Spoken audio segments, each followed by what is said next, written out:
নৌকাটা ও আসতেছে, কিন্তু নৌকা যে নিয়ে আসছে সে কিন্তু দেখতে পায়নি যে বাঘ ওই কুয়াশা মতন তো বাঘ নেমে আসছে, দেখছি তো একটা মুড়ো বসে আছে, বসে ঘষে ঘষে আসছে তো পাতা ঘষে ঘষে বাঘ আসছে, হাতা এরকম করতে করতে আসতো ধারে দিকে, অনেক একটু ইয়ে হয়ে গেছে, ডিস্টার্ব হয়ে গেছে।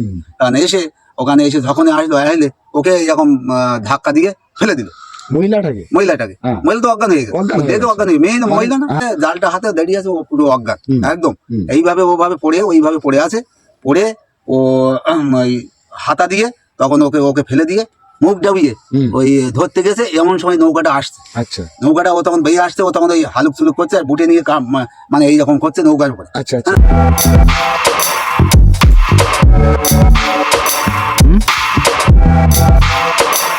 হ্যালো বন্ধুরা, সব কেমন আছেন? আশা করি ভালো আছো। আর আজকে আবার একটা নতুন ভিডিও নিয়ে চলে আসলাম। যে পিছনে যে জঙ্গল দেখতে পাচ্ছ, এই জঙ্গলের দায়িত্বে আছে এখানকার স্থানীয় একটা কাকার বাড়িটা আমার এই পিছন সাইডে। তো এই যে জঙ্গলটার মানে দেখাশুনো, যাতে এই জঙ্গল থেকে কাঠ কেউ না কেটে নিয়ে যায়, এবং যদি কোনো দুর্ঘটনা হয় সেটা কাকা সঙ্গে সঙ্গে ফরেস্টের অফিসারদের খবর দিতে, মানে এইরকমই সুযোগ সুবিধা দেওয়া আছে কাকার। তো কাকা এই যে জঙ্গলের বাঘের কিছু অ্যাক্সিডেন্ট ঘটনা নিজের চোখে দেখেছে। তো চলো সে কাকার মুখ থেকে শুনে নাও অ্যাকচুয়ালি কি হয়েছিল।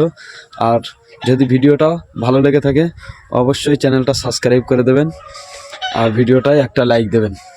তো চলো শুরু করছি, ধন্যবাদ। এক মহিলা এখান থেকে সকালে মানে সে ভাত নিয়ে এখান থেকে নৌকা বেয়ে ওপারে নদীতে চলে গেছে। আচ্ছা, নদীতে গেছে সে, তার স্বামী এবং সে স্বামী দুজনে গেল, গিয়ে নৌকাটা ধরলো সাইডে। সকালে মানে ভোর 3টের দিকে গেছে, 3টের দিকে গেলে আস্তে আস্তে একটু পরিষ্কার মতন হচ্ছে, সেই সময় টানার ঠিক টাইমটা হয়েছে, মানে মাছ ধরার সময়টা হয়েছে, কাঁটাটা নেমে গেছে, জলটা ওপর মাল থেকে নেমেছে, ঠিক সেই সময় মহিলাটা নেমেছে, স্বামী ধার দিয়ে নৌকা বাচ্ছে। এবার বেতে বেতে যাচ্ছে, যেতে যেতে ওপর দিয়ে কিন্তু বাঘ হাঁটছে ওই সময়। ওই ভোরের দিকে বাঘটা আসে, ওই ভোরবেলার দিকে বাঘটা, ঠিক ওই সময়ের দিকে, ওই সময় ওদের খিদেটা লাগে ভোরের দিকে, ভোর টাইমে রাত 3টে থেকে 5-6টা অবধি বাঘটা সবসময় ওই শিকারি করার জন্য চেষ্টা করে। আচ্ছা আচ্ছা, ওই সাইড দিয়ে আসে, ওই টাইমটা ওদের খিদে পায়, ওই টাইমটা জানে যে আমি গিলে নদীর সাইডে গিলে লোক পাবো প্লাস নৌকা পাবো, কোনো শিকারি ধরতে পারবে। কারণ ওই টাইমে ও হাঁটছে, ওরা নৌকা বেরিয়ে আসছে, উনি নিচে দিয়ে জাল টানতে আসছে, ওই জালটা আবার ঝাড়ছে, পিন মাছ বাগদা পিন, ওইটা ধরছে ঝাড়ছে, ওই যখনই ঝাড়ে বাঘ তখনই ওপরে বসে থাকে। এরা স্বামী স্ত্রী দুজন থাকে, ও মানে লাইনটা করতে পারছে না, ওকে যে ফাঁকাটা করবে সেটা করতে পারছে না। আবার ওই জাল টেনে টেনে আস্তে একটা খালের মুখে চলে আসলো, খালের মুখে আসলো। এইবার ওর যে স্বামী সে একটু পিছনে পড়লো, একটা নৌকা নিয়ে পিছনে আসতো তো, একটু পিছনে পড়লো। এইবার ওই ও সামনে এসে ওই খালের মধ্যে, ওই শাড়ির মধ্যে ও জাল দিয়ে ঘুরিয়ে ভিতরে একটু ঢুকেছে, ঘুরিয়ে এসে ও ওই খালের মুখে এসছে, এই মুহূর্তে তখন পরিষ্কার মতন একটু দেখা যাচ্ছে কুয়াশা ভাব, ঠিক সেই সময় বাঘটা লাফ দিয়ে কানায় পড়েছে, মানে ওর ধারে আসেনি, প্রথম একটা জাম দিয়েছে, জাম দিয়ে কানায় পড়ে সেখান থেকে ও পথ ঘষে একদম, মানে তখন তো অনেক ভাটা নেমে গেছে, অনেক মাল থেকে অনেক দূর ইয়ে চলে এসছে, পানি চলে এসছে, এখন ওই ভাগ ওই পথ ঘষে ওর ধারের দিকে আসছে। আর এই মহিলা সাঁতার জানে না, এ সাঁতার জানতো না। জাল হাতে করে গিয়ে তখন ও ওই জাল হাতে করে নিয়ে দাঁড়িয়ে গেছে, তখন হাঁটু সমান, এই হাঁটু সমান জল, সেখানে জলে দাঁড়িয়ে গেছে, জালটা হাতে, বাঘ ওই ঘষে আসছে ওর দিকে।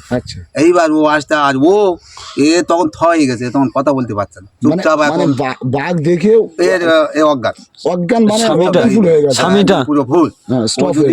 ও যদি ওই জলে পড়তো তাহলে আপাতত মানে মনে হয় বাঁচতে পারতো, জলে পড়ে যদি ডুব মেরে একটু বাইরের দিকে আসতে পারতো তাহলে আপাতত বাঁচতে পারতো, কিন্তু আসতে পারেনি। থয়ে দাঁড়িয়ে দিয়েছে, বাঘ ওই ঘষে আসছে, আর লক্ষ্য করছে যে পিছনে যে নৌকাটা বাইরে আসছে ও কত দূর, নৌকাটা ও আসতেছে, কিন্তু নৌকা যে নিয়ে আসছে সে কিন্তু দেখতে পায়নি যে বাঘ ওই কুয়াশা মতন তো বাঘ নেমে আসছে, দেখছি তো একটা মুড়ো বসে আছে, ঘষে আসছে তো পাতা ঘষে বাঘ আসছে, হাতা এইরকম করতে আসছে ওর ধারের দিকে, অনেক একটু ইয়ে হয়ে গেছে, ডিস্টার্ব হয়ে গেছে। কারণ ওখানে এসে যখনই আসলে ওকে এইরকম ধাক্কা দিয়ে ফেলে দিল মহিলাটাকে। মহিলা তো অজ্ঞান হয়ে গেছে, দেখে অজ্ঞান হয়ে, মহিলা না, মহিলা মানে পাথর মতো হয়ে শুধু দেখে ও দাঁড়িয়ে আছে, জালটা হাতে দাঁড়িয়ে আছে, ও পুরো অজ্ঞান একদম।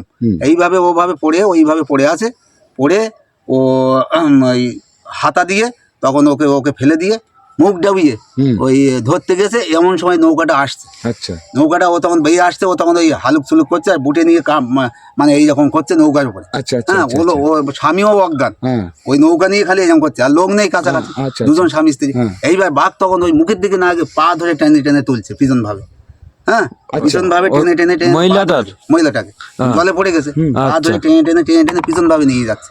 নিয়ে গিয়ে বেশ কিছু দূরে গেল, কিছু দূরে গিয়ে ওই তখন পা ধরে নিয়ে জাম করে লাফ দিয়ে উঠলো ওপরে ওই মহিলাকে নিয়ে। আচ্ছা, লাফ দিয়ে উঠে তখন ওই ওপরে ওই টেনে টেনে নিয়ে যাচ্ছে। আর ওই এর স্বামী তখন নৌকায় তাড়াতাড়ি ওখানে এসে এই হাতে ছিল একটা বুটা, যেটা দিয়ে নৌকা বায়, ওই দিয়ে সমান বাড়ি হচ্ছে। তা ও তো বাড়ি মারলে আর শুনবে না, ও তো নিয়ে চলে যাচ্ছে। ওই ওখানে পড়ে তখন একটু ওই হাঁকাহাঁকি করছে যে এদিকে এসো এদিকে এসো, কে কোথায় আসো। অনেক দূরে নৌকা আছে, তারা সব তখন আস্তে আস্তে আস্তে আস্তে কাছাকাছি আসতে বেয়ে এসে বলছে কি ব্যাপার, বলছে এইরকম ধরে নিয়ে চলে গেছে। সঙ্গে সঙ্গে ওখান থেকে ওই সঙ্গে পাঁচ লোক তখন গড়ে প্রায় 25-30 জন লোক একসাথে হয়ে, মানে চারিদিকে যে নৌকাগুলো ছিল তখন তো মাছ ধরতে বেশ একটা নৌকায় 4 জন 5 জন 3 জন, আর উনি ছাড়া ওটা স্বামী স্ত্রী দুজন ছাড়া যায় না, ওরা দুজনেই যায়। আর অন্য নৌকায় 4 জন 5 জন করে থাকে।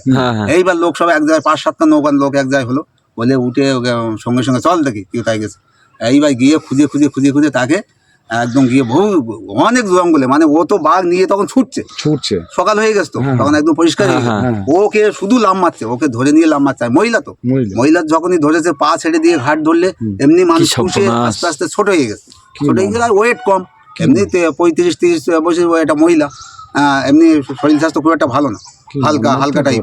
এইবার নিয়ে ছুটটা কাজে বলে ছুট, সেই ছুটে আমরা ধরতে পারি, ধরে গিয়ে সেখান থেকে গিয়ে ধরে বাঘকে তাড়িয়ে তার কাছ থেকে কাড়িয়ে সেই লাশ নিয়ে তারপরে ওখান থেকে ঘাড়ে করে নিয়ে সোজা আমরা ওখান থেকে নৌকায় আসলাম।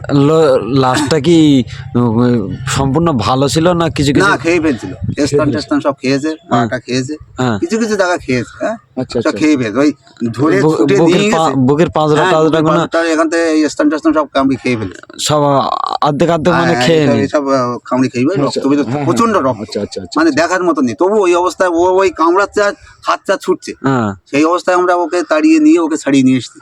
এনে ওই অবস্থায় নৌকার মধ্যে রেখে নৌকা ওখান থেকে বেয়ে এপারে আনলাম, এনে নৌকায় যখন বাড়ি তুলিছে তখন তো লোক একদম পুরো ভর্তি, সব গ্রামের লোক দেখতে এসছে, দেখে টেকে সব গেল, রক্ত ভর্তি, ধুয়ে টুয়ে তারপরে ওর সৎ কাজ এখন করতে হলো। এই হচ্ছে ওই মহিলাটার ঘটনা হচ্ছে এইভাবে ওই মহিলাটাকে আমরা ছাড়িয়ে নিয়ে এসেছি। স্বামীটা যদি জ্ঞান না হারালে তাহলে স্বামীর গায়েও কিচ্ছু ছিল না, হালকা লোক, এখনো ল্যাগ করছে, এখানে আছে বাড়িতে, ওই ছেলে বৌমার কাছে থাকে।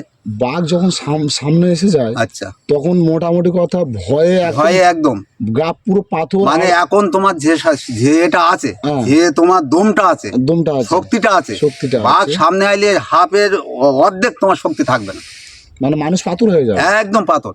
যদি তুমি ফিকে দাঁড়াতে পারো তার সামনে লাঠি নিয়ে, তাহলে আপাতত তুমি তার সেরকম লোক এখন আর নেই, বাঘের মহড়া দেওয়ার লোক এখানে নেই। এখানে একজন ছিল, সে বাঘের সাথে অন্তত 1 ঘন্টা লড়াই করেছে।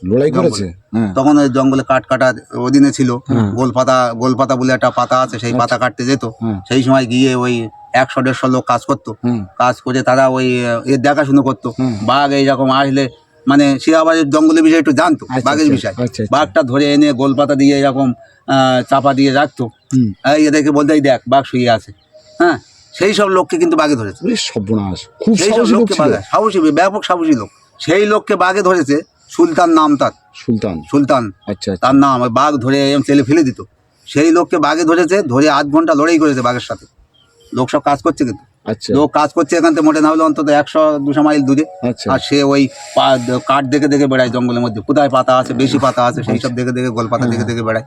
এইবার দেখতে গেলে বাঘ সামনে পড়েছে, তখন ও দেখে সব বানায়। আর ও লোক একটু জানতো জঙ্গলের বিষয়টিরা, বিষয়টিরা এইসব কালাম এইসব জানতো। এইবার উনি ওই কি করলো, ওই খাদে জল ছিল, জলটা মুখে সবে দেবে, যে মুখটা পরিষ্কার করে মুখটুকুনি কুলি করে নিয়ে তারপর তো সে বাঘের কাজটা করবে, সেটা করতে সময় দেয়নি, নিচু হয়েছে। সেই সময় বাঘ এসে পড়ে যায়, ওই মুহূর্তে বাঘের 2 হাতা ধরে এইভাবে ফাঁক করে গেছিল 8 ঘন্টা। ওই বাঘ ও লোকের ঠেলে, আর ও লোক পিছন ভাই আসে, এ লোক সামনের দিকে ঠেলে, বাঘ পিছন দিকে ঠেলে। এইবার ঠেলে করতে এই কাংড়ার যে এই খাদ আছে, দেখো তো বড় খাদ, হ্যাঁ বড় খাদ আছে এই কাংড়া, ওই খাদের মধ্যে পা ঢুকে গেছে। পা যখন একটা পা ঢুকে গিয়ে নিচে গেছে, ওই বাঘ তখন ঝাট করে এখানে কামড় মেরে এখানে যখন কামড় দিয়েছে তখন পুরো গলায় একদম গলায় কামড় দিয়েছে, নিচু হয়ে গেছে তো, বাঘের ছাড়া নিচু। হ্যাঁ, পা ঢুকে গেছে, তখন নিচু হয়ে গেছে। তখন এই কামড় মেরেছে, এখানে কামড় মারলে ও তখন ওই কায়েল হয়ে গেছে। সেই সময় কামড় মেরে ওখানে ফেলেই থেকে চলে গেছে, নিয়ে যেতে পারিনি। বিশাল লাশ ছিল, অন্তত 80-85 কিলো ওজন ছিল তো। মধ্যসদ্য ছিল, যেমন যেমন গায়ে পা ছিল তেমন তার সাহসও ছিল। হ্যাঁ, 1-1.5 কিলো 40 ভাত খেয়ে ফেলতো, ওরে সর্বনাশ, এত শক্তি ছিল। বলছি না, বাঘ এরকম ছুড়ে ফেলতো, কি শক্তি। সেই সব লোক যদি বাঘের কবলে পড়ে যদি বাঘের হাতে মৃত্যু হয়, তাহলে জঙ্গল করার মতন আর পরিস্থিতি থাকে?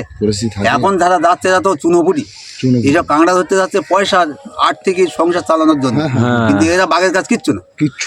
বাঘ মনে যদি করে যে এক নৌকায় 3 জন যাচ্ছে, ওই 3টেকে ধরে নেবো, একদম 5 মিনিটের ভিতরে 3টেকে ধরে মেরে ইচ্ছা মতন নিয়ে চলে যেতে পারে। আর যে নৌকাগুলো দেখছো তো, কত ছোট ছোট নৌকা, এই নৌকায় যদি বাঘ জামতে পড়ে, তাহলে এই নৌকায় বাঘ জামতে পড়লে এই নৌকা থাকে জলের তলায় চলে যাবে। আচ্ছা, একদম সোজা ডুবে জলের তলায় চলে যাবে।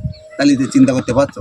কিন্তু তবু যেতে হচ্ছে, হ্যাঁ, তবু যেতে হচ্ছে, পেটের দায়, বহু ছেলেপিলে। কিন্তু বহু এখানে বাঘে ধরে অ্যাক্সিডেন্ট হয়েছে, বহু মেয়ে ছিল। আমার 44 জন আছে বাঘে ধরে অ্যাক্সিডেন্ট আমার এই গ্রাম সবাই।